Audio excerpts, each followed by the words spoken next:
di YouTube channel aku. Jadi guys, Regar. Oke, di aku karena udah jam 12 malam, aku harus tidur karena sudah ngantuk. By the way, kalau misalnya kalian salpok sama kuku palsu aku udah bikin reviewnya di video. Nanti kalau misalkan lebih dulu mana yang upload, ya bakalan aku tetap taruh linknya di description box biar kalian tahu. Ini murah banget soalnya. Nah, kebetulan karena emang aku lagi gabut, kita mau tidur, tapi sebelum tidur kita harus skincarean. Terus juga sambil cerita-cerita, udah berapa bulan, udah berapa ya, hampir 1 tahun kita pandemi seperti ini dan gak ada henti-hentinya. Kuliah tetap online dan ya aku bakalan mencurahkan isi hati aku selama kuliah online ini. Jadi kalau misalnya kalian gak suka dengerin bacotan anak kuliahan gini, ya udah hempas. Oke, sebelumnya sebelumnya aku udah cuci muka pakai facial wash. Aku pakai dari Garnier yang untuk kulit sensitif karena sekarang muka aku lagi breakout gitu sih, tapi nggak parah, cuma ya merah-merah doang. Oke, setelah itu aku bakal pakai toner ini dari Sun by Me. Ini dari dulu udah pengen aku review tapi kayak aku males gitu sampai dia tinggal segini. Tapi itu emang bener-bener mantul banget karena ini adalah konten aku dikit-dikit aja. By the way, karena ini konten kayak gabut sebelum tidur, aku mau cerita biar melegakan diri aku. Jadi sebelumnya, bagi yang belum kenal aku sekarang kuliah di salah satu PTN. Pasti tau lah kalian kalau misalkan bisa scroll video aku. Terus aku sekarang menginjak semester 5 akhir. Kenapa aku bilang akhir? Karena aku tinggal UASnya aja Januari nanti. Setelah itu memasuki semester 6. Nah, beda dari sebelumnya. Semester 5 ini ternyata departemen atau jurusan aku mengajukan untuk lebih dahulu tentang pembagian dosen skripsi.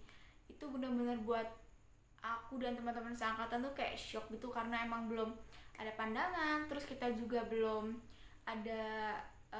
bisa dapat mata kuliah metode penelitian. Jadi kita benar-benar masih polos yang harus mau nggak mau lu harus dapat nih pembimbing skripsi dan lu harus tahu lu harus ngapain gitu kan. Tapi sebelum itu,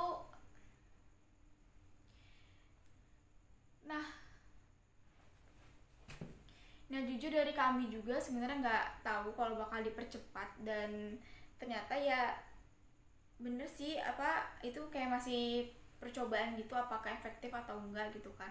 Dan aku juga nggak tahu yang dipercepat itu jurusan aku aja atau satu fakultas, karena aku juga nggak sharing sama jurusan lain gitu kan. Nah kalau misalkan kalian masih maba atau semester di bawah gitu, pasti sering banget denger cutting ngomong kayak persahabatan itu atau pertemanan tiap angkatan itu pertemanan di angkatan itu bakalan kayak diuji gitu pas pembagian dosen skripsi atau lagi pas masalah skripsian kayak gini lah gitu kan. Dan baru awal-awal sosialisasi dosen itu tuh kayak emang sudah ada bumbu-bumbu yang bakalan meledak gitu mungkin ya. Aku nggak mau tapi pakai kayak gitu lah gitu kan, maksudnya pasti ada aja orang yang ambis gitu ya, tapi bagus kok gitu kan. Nah bukan sial sih ya, alhamdulillahnya aku merasakan rasanya ditikung gitu. Terus cerita aja ya nih ya, pas pengumuman aku ditolak sama dosen yang aku mau, aku tuh nangis gitu loh, kayak bener-bener ditolak atau diputusin pacar gitu, sesedih itu nangis. Akhirnya ya aku nggak boleh tinggal diam. Oke, kita sambil pakai ini ya, aku pakai serum yang ini Hydra dari Oriflame. Ini ngelembapin banget jujur. Soalnya tadi sampai mana ya? Ya pokoknya tiap angkatan tuh punya ceritanya sendiri lah. Kalau misalnya pembagian dosen skripsi atau lagi skripsian gini, pasti ada aja yang Slack segala macam, tapi pasti nggak lama gitu deh. Terus cerita apa lagi ya, masa-masa sekolah aku, masa-masa kuliah aku dulu waktu 19 Maret aku balik ke Lampung. Aku kira itu tuh bener-bener cuma kayak sebentar gitu loh pandeminya, serius. Makanya aku bawa baju pun itu kayak cuma satu tas cangklongan gitu kan, tahu kalian, satu tas cangklongan, terus sama tas ransel, terus sama apa lagi ya, udah cuma itu doang. Semua baju-baju make up aku di kosan semua. Terus ya gimana ya, banyak banget yang nggak aku bawa gitu. Untungnya surat-surat penting aku bawa semua. Tahu-taunya masih ada perpanjangan waktu sampai semester depan, sampai aku semester 5 gitu kan. Terus ada infonya lagi, bakalan sampai semester 6, tapi kita nggak tahu juga ya, karena kita juga belum ada eval mungkin dari dosen dan jajarannya gitu kan, karena belum memasuki semester depan. Tapi kayaknya menurut aku sih bakal online lagi, karena udah banyak beberapa kampus yang menerapkan untuk offline, tapi malah menyebabkan banyak kasus juga yang positif itu. Jadi sebagai manusia biasa, dosen dan para pengajar yang lainnya pun takut gitu kan, maksudnya kayak mencegah lah gitu. Dan terus keluh kesahnya selama online ini, karena aku tinggal di desa, jujur aja nih ya kan, kadang tuh sinyal tuh kalau lagi bagus bener-bener bagus, tapi kalau misalnya lagi susah, itu pas lagi ngezoom tiba-tiba kayak nge-lag terus keluar sendiri. Terus belum lagi nggak ada suaranya, share screen-nya nggak muncul. Terus kalau misalkan pas tanya jawab hilang sinyalnya, itu mau presentasinya hilang sinyalnya gitu kan, kayak nggak enak gitu kan sama teman kelompok. Tapi emang itu yang terjadi gitu loh. Terus juga selama kuliah itu, ini di aku ya, nggak tahu kalau di teman-teman aku, performa aku menangkap ilmu, menangkap pelajaran dari dosen itu tuh semakin berkurang gitu loh. Ya karena itu mungkin pengaruh eksternalnya itu sinyal, karena kalau misalkan kita udah bener-bener fokus terus tiba-tiba kayak hilang, ada gangguan gitu, otomatis hilang kan fokusnya gitu. Kita juga kayak nggak bisa mengendalikan mood kita juga gitu. Terus kalau misalnya di sisi lain sih lebih kayak jujur kuliah online tuh capek, karena kita harus natap layar HP, layar laptop tuh bener-bener selama itu, dan kita nggak gerak gitu kan. Lebih capek yang kuliah online dibanding kuliah offline, karena ada satu penelitian juga, dia menyebutkan bahwa interaksi yang melalui tatap muka secara langsung itu jauh lebih enak dan gampang buat dicernanya dibanding komunikasi yang kayak termedia gini gitu loh, kayak ada Zoom segala macam gitu. Itu malah memakan banyak energi kita gitu. Tapi pasti sih para dosen juga jauh lebih ribet, jauh lebih sibuk segala macam, karena yang diurusin bukan cuma mahasiswa yang ada di situ aja, mungkin dia juga ada project, karena jujur dosen-dosen aku juga banyak project di luar kampus gitu kan, yang pasti mereka juga kewalahan kalau harus urus ini, harus urus itu gitu. Jadi ya pandemi itu membuat banyak banget perubahan yang mau nggak mau harus kita jalani nggak sih. Terus masalah LDR, iya aku ini LDR terlama aku sampai 3, 4, 5, 6, 7, 8, 9, 10, 11, 12, 9 bulan. Berarti habis 9 bulan aku belum LDR, gak ketemu sama sekali karena dia jauh. Dan ya beresiko juga kalau misalkan dia kesini karena keluar pulau gitu kan, takut aku yang membawa virus, takut dia, terus ya gak enak aja gitu lah. Oke, next, karena aku ada jerawatnya gitu, aku bakal pakai acne serum dari Scarlett, tapi di spot yang jerawat aja. Ini kalian boleh tetesin ke muka, tapi jangan sampai kena ininya ya, kulitnya.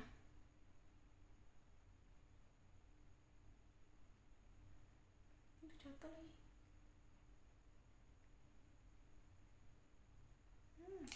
Au. Oke, terus kita bahas apa ya guys?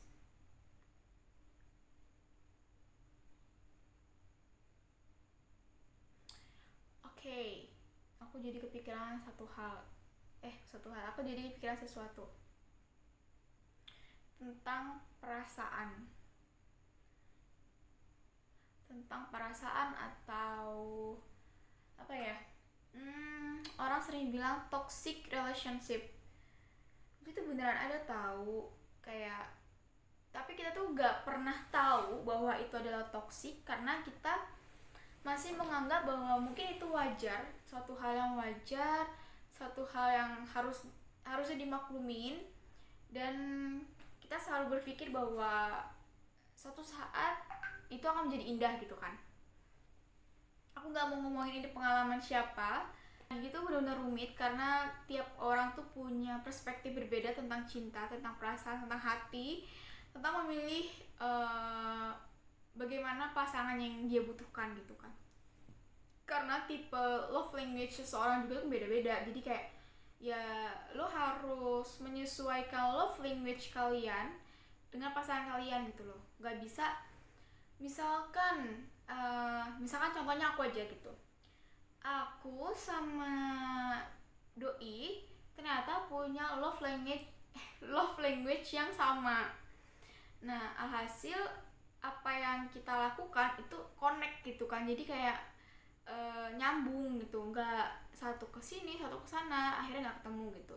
Nah itu penting banget, karena apa? Karena kita bisa tahu dan bisa mentolerir, misalkan kalau si satu ini sukanya quality time, kayak ya ngabisin waktu bareng, kalau lagi LDR teleponan, video call, chatting, pokoknya selalu ngabarin gitu. Dan yang satunya ini tipe orang yang apa ya, nggak terlalu suka seperti itu gitu loh.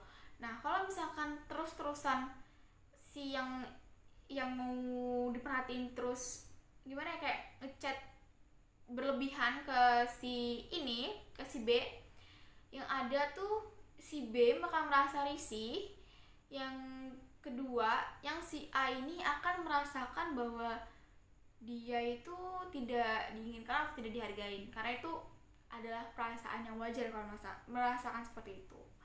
Nah gimana sih cara buat meminimalisir perasaan ini? Bakal ngasih saran atau ya sesuai apa yang udah aku alamin.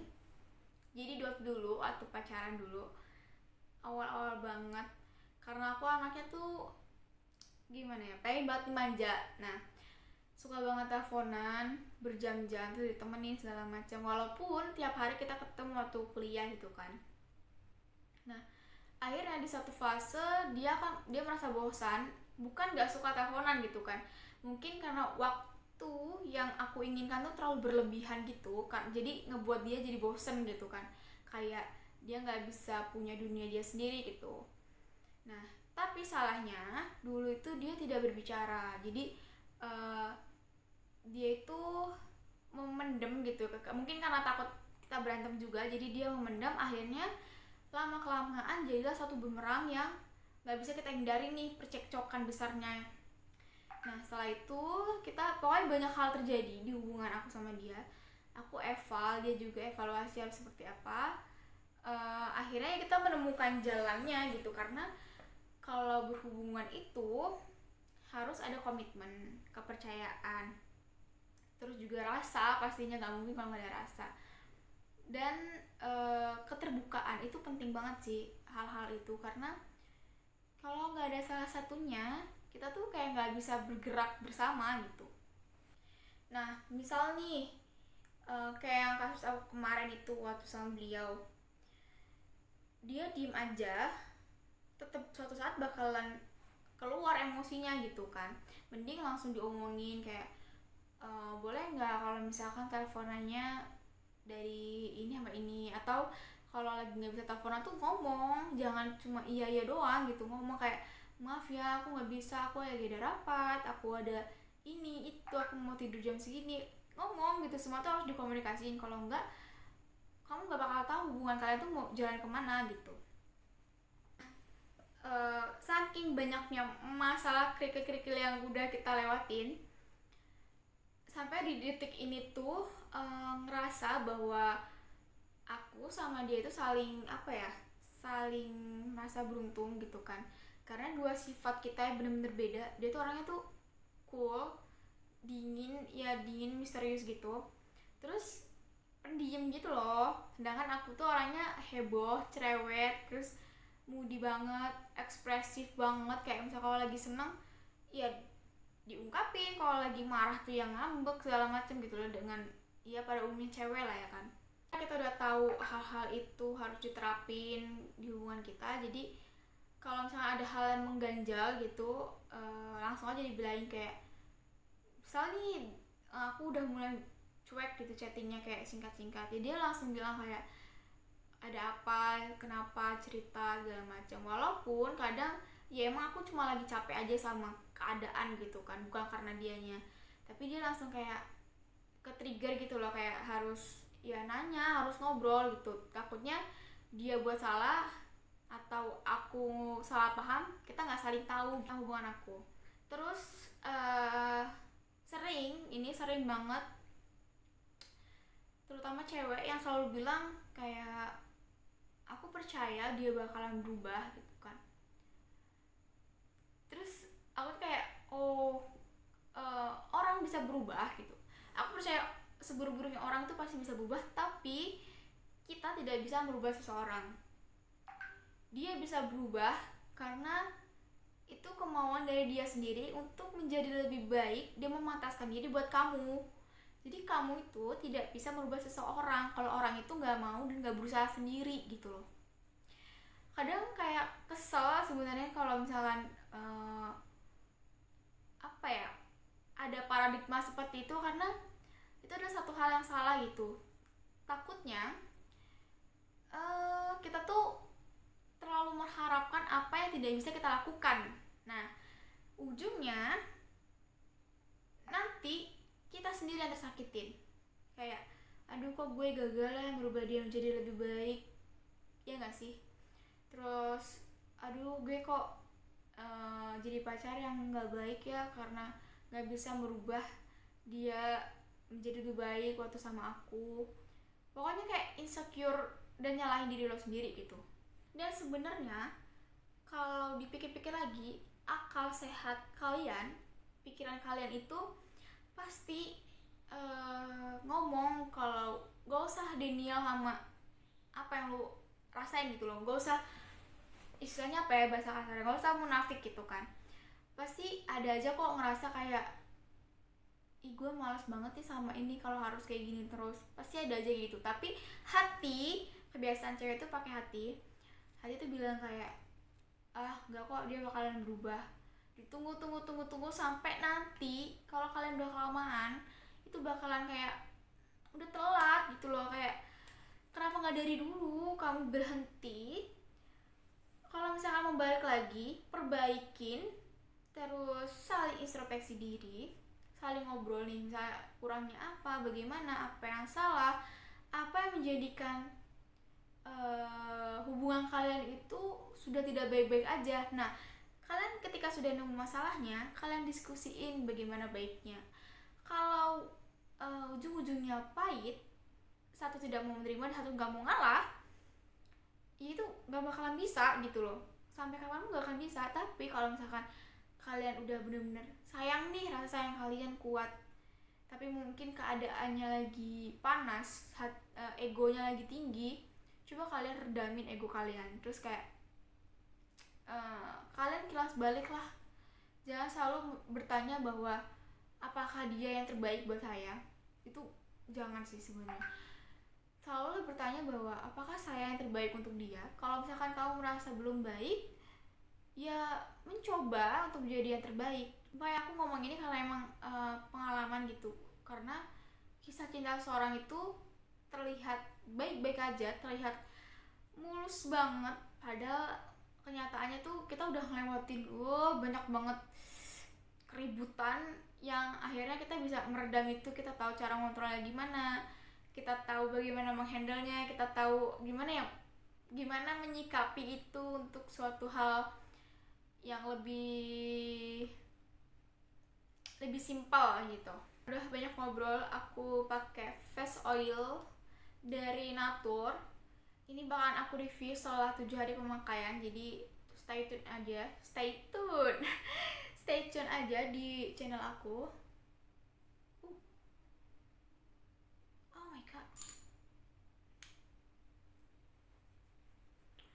Jadi ini tuh sebenarnya nggak ada wanginya sih, no fragrance, no alcohol.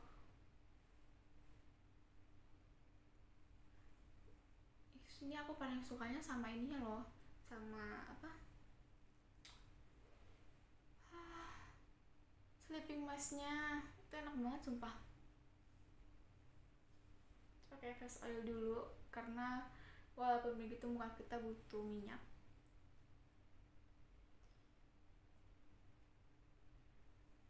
Oke, next kita bahas apa guys?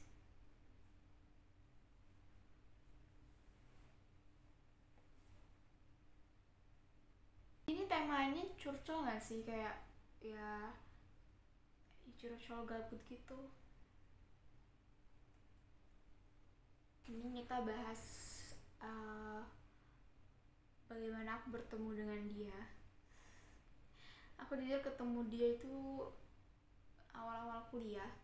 Kebetulan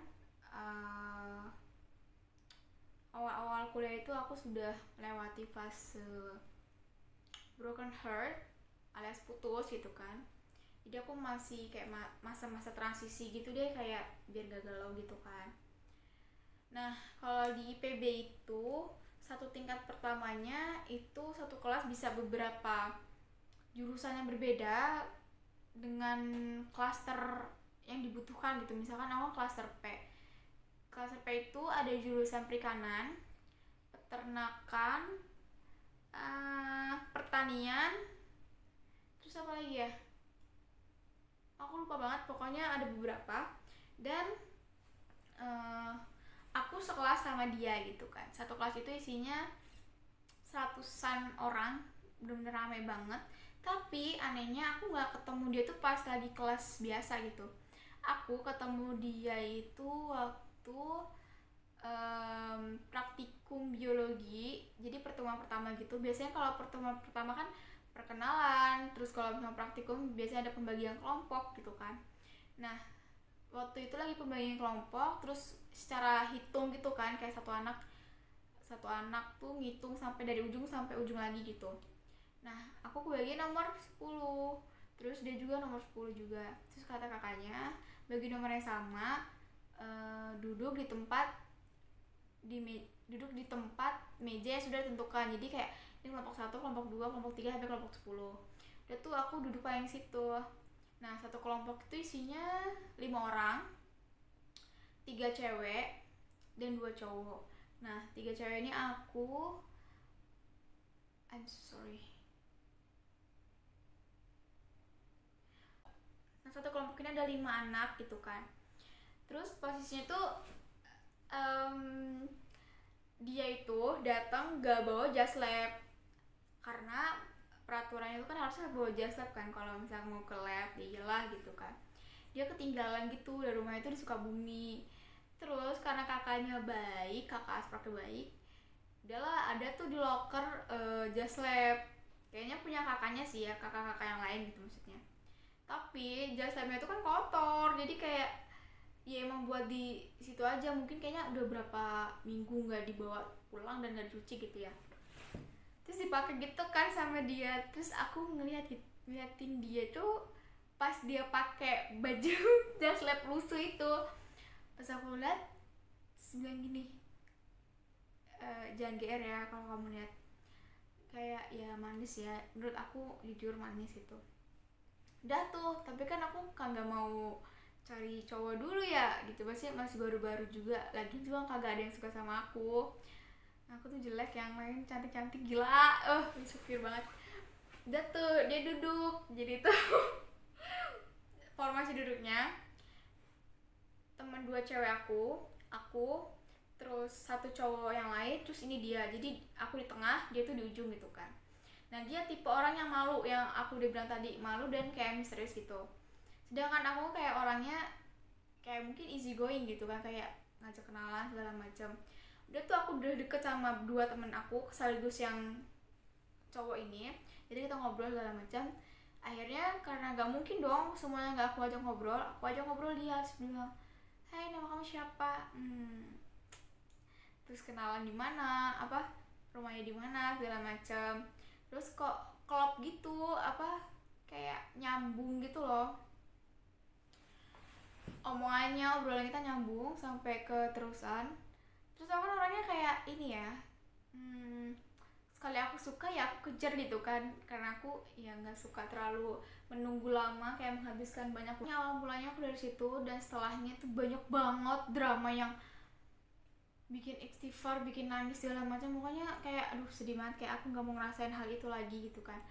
Yang menjadi saksi aku bucin, patah hati itu tuh teman-teman asrama aku, Ai, terus Nade, terus Sania, itu pokoknya bertiga bener-bener jadi saksi gimana aku paniknya kalau diajak ngedate, kalau aku sedih sampai nangis, terus kalau aku sakit pasti mereka juga tahu, kalau aku lagi seneng, terus gimana aku penampilannya. Pokoknya bener-bener mereka berkontribusi buat aku banget sih, bener-bener kayak keluarga aku gitu kan, jadi tempat curhat aku 24 jam.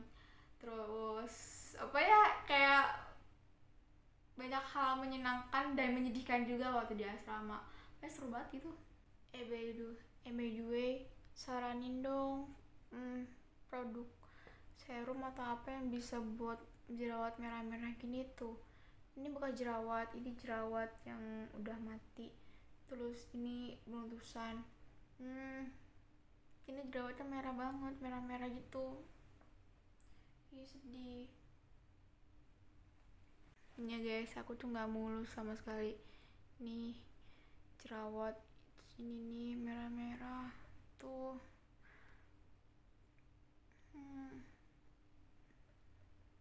Aku pakai night cream dari Wardah. Ini tuh pokoknya semua barang ini jujur endorse, tapi emang worth it di aku, jadi aku seneng banget, bener-bener kayak amazing banget. Kecuali ini ding, kecuali ini ya, serum dari Oriflame. Ini tuh kayak udah lama banget dibeli, tapi baru-baru ini aku pakai karena masih banyak. Dan aku nggak tahu kalau serum ini tuh bener-bener moist banget loh di kulit. Aku beneran jujur banget ini mah. Terus waktu itu aku pernah apa ya, meradang gitu, jadi merah-merahan tapi bukan jerawat gitu ya, merah-merah gitu. Pakai ini tuh lebih menyamarkan merah-merahnya, terus membuat halus banget di bagian pipi. Soalnya pipi aku kan ini lagi banyak beruntusan, terus pori-porinya juga gede, jadi kerasa gitu loh kalau geradakan. Ini benar-benar menghaluskan loh.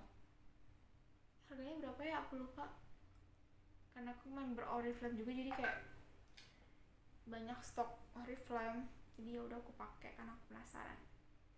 Oke, ini tap sampai kering, nanti sampai dia ngeresep di kulit. Sumpah ini aku gabut banget tau bikin konten gini, karena emang mau aja. Aduh.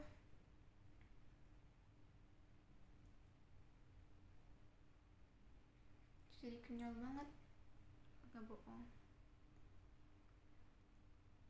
Semoga yang nonton ini, kalau dia satu tingkat sama aku, dia bakalan cepet lulusnya, dipermudah segala urusannya, cepet dapet jodoh. Pokoknya doa terbaik deh buat kalian semua. Semoga kita dipermudah segala urusannya, apa yang sudah ditakdirkan sama Allah. Aku percaya gitu aja sih, walaupun kadang aku sedih juga.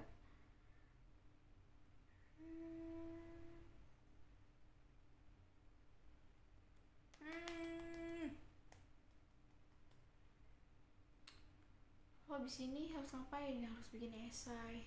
Oh my god, gak apa-apa, semua itu harus butuh perjuangan guys, sabar ya. Oke, karena ini sudah meresap, next langsung aku ke sleeping mask nya. Ini aku cuma punya dua, satu dari Raiku dan satu dari Natur.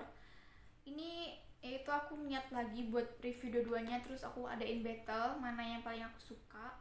Tapi aku masih mager, terus masih banyak hal yang aku diurus. Mungkin nanti deh bener-bener liburan atau ya habis UAS. Tapi buat kali ini aku lagi bucin banget sama Natur, jadi aku bakal pakai Natur. Ini juga udah aku review ya di Instagram aku. Ini teksturnya kental tapi dia bening banget, dan harumnya soft gitu, nggak ngeganggu sama sekali. Kalau kalian penasaran sama tekstur skincare Natur, kalian mampir aja di Instagram aku karena aku udah review di highlightnya. Itu bener-bener nampol loh, tapi kalian harus rajin juga, jangan cuma sehari make terus kayak udah minta hasil yang wow. No, udah salah besar guys. Wah, masuk ke sini krimnya. Oh, krim. Kok krim sih? Lebih mesnya. Udah, gak usah banyak-banyak guys. Ini masuk.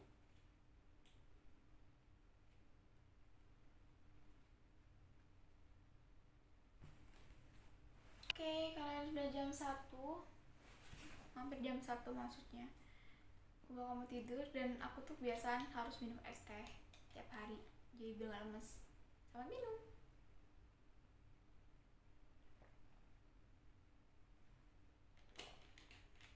Nah, aku bakal ganti baju dulu, terus pakai body, parfuman, terus kita tidur. Oke, makasih semuanya yang udah gabut banget nontonin curhatan aku dari berbagai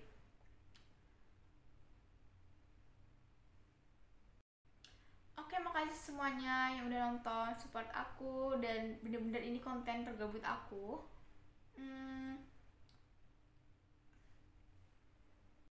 Oke, makasih udah nonton.